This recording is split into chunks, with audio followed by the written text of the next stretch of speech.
Sa huling pagdinig ng Senado ukol sa Pogo, pinalutang ni Senador Risa Ontiveros na ginatasan at pinagtaksilan umano ni dating Presidential Economic Advisor Michael Yang ang bansa dahil sa pagkakasangkot sa Chinese intelligence activities.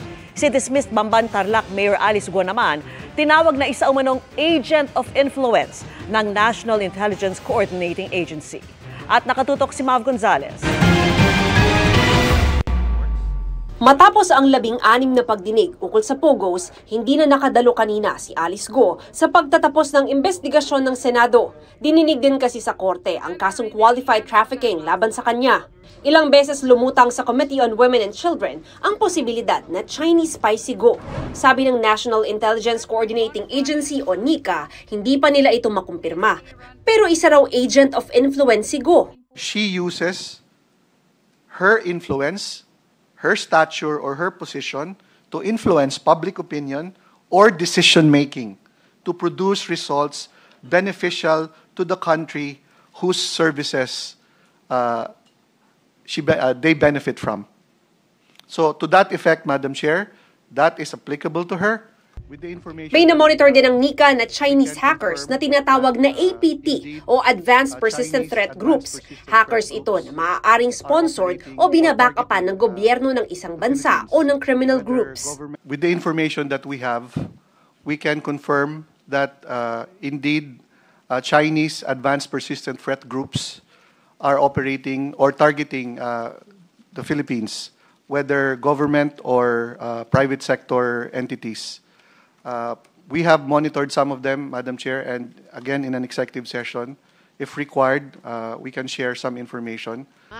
Pinalutang naman ni Senador Risa Ontiveros, chairman ng komite, na sangkot umano sa Chinese intelligence activities sa bansa, si dating Presidential Economic Advisor Michael Yang. Michael Yang is a key actor in Chinese intelligence operations here.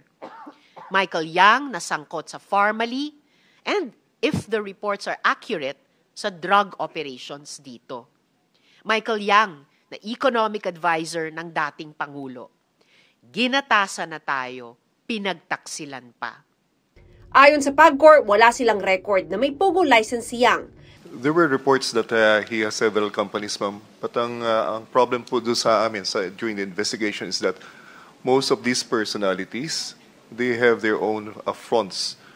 Mga iba po yung nakalagay sa kanilang mga Securities and Exchange Commission documents. Kaya po, hindi mo talaga ma-attribute sa kanila directly.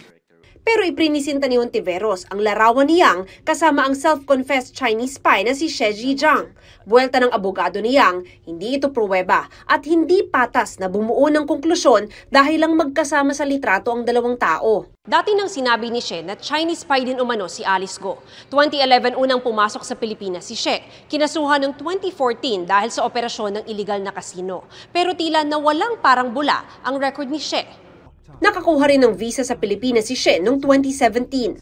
It looks to me that someone powerful made these derogatory facts about She Zhijiang disappear.